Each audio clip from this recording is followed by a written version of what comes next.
The call came from a local number. The voice said he worked for the state tax review unit.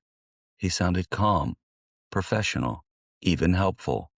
But behind the politeness was a lie, a scam designed to sound local, to sound safe, to sound like someone you could trust.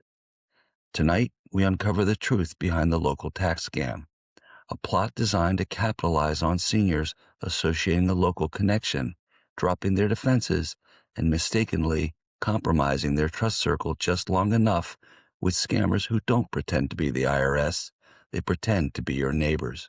It's the heist solely based on perceived proximity. This is Fraud in a Moment, and the truth starts now. The call from the county office, the tax imposter scam that sounded local. For 77-year-old Ruth McAllister, tax season was always routine. A cup of coffee, a stack of receipts, and a quiet afternoon with her accountant. But this year, the call came first. The voice was calm, professional, and carried the weight of authority. Mrs. McAllister, this is Daniel Martinez with the State Tax Review Unit. Your file was flagged for manual review.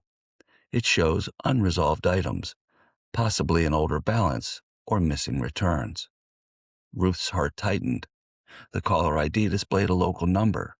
The man spoke like someone who worked down the street, not in Washington, D.C. He said her case had been escalated and that she needed to act immediately to avoid penalties. Then he offered help, a state resolution program, an offering that could settle her balance for a fraction of the cost. All she had to do was pay a small processing fee to start the paperwork. He promised it was legitimate.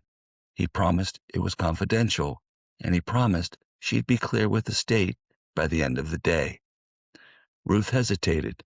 She'd heard of IRS scams before, the ones with threats of arrest and jail time. But this sounded different, local, polite, helpful, and that's what made it dangerous. The man wasn't from the state tax office.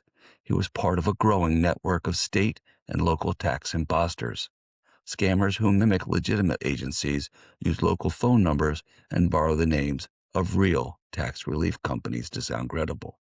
They don't shout or threaten. They sound like they're helping. Ruth followed his instructions. She paid the fee. Then another, and then another. Each time the man said her file was almost cleared. Each time he asked for just one more payment. When her accountant called to confirm her tax documents, Ruth realized the truth. There was no review, no balance, no Daniel Martinez.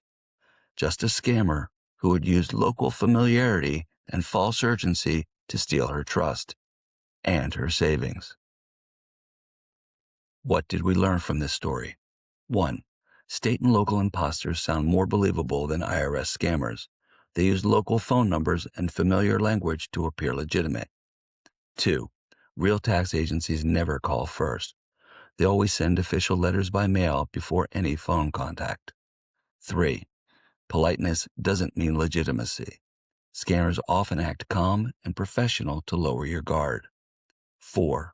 Never pay taxes or fees by phone. Government agencies do not accept payments via gift cards, wire transfers, or payment apps. 5. Verify before you respond. Look up the agency's official number yourself. Don't trust the one given by the caller. 6.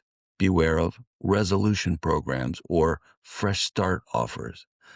These are often used as bait to collect money or personal information. 7. Pressure is a red flag. If someone says, "This is your final chance," it's a scam. 8. Consult a trusted tax professional or family member before acting. A second opinion can stop a scam before it starts. 9. Report suspicious calls to the BBB scam tracker or your state's attorney general. Your report helps protect others. And 10. Remember, real help never starts with a demand for money. Ruth thought she was helping her state fix a mistake.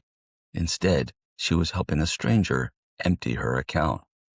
Tax imposters have evolved. They don't threaten arrest. They offer assistance. They don't sound foreign, they sound familiar. But real state and local tax agencies don't call you out of the blue. They don't demand payment by phone. And they never ask for gift cards, wire transfers, or payment apps. If someone says your file was flagged, take a breath. Hang up. Call your accountant or the agency directly. Because the only thing these posters review is how much trust they can steal. This has been Fraud in a Moment, where we expose the schemes hiding in plain sight and give you the tools to protect what's yours. Until next time, stay alert, stay steady, and remember, even if the call comes in and it looks local, you need way more proof than a demanding stranger who's vocal.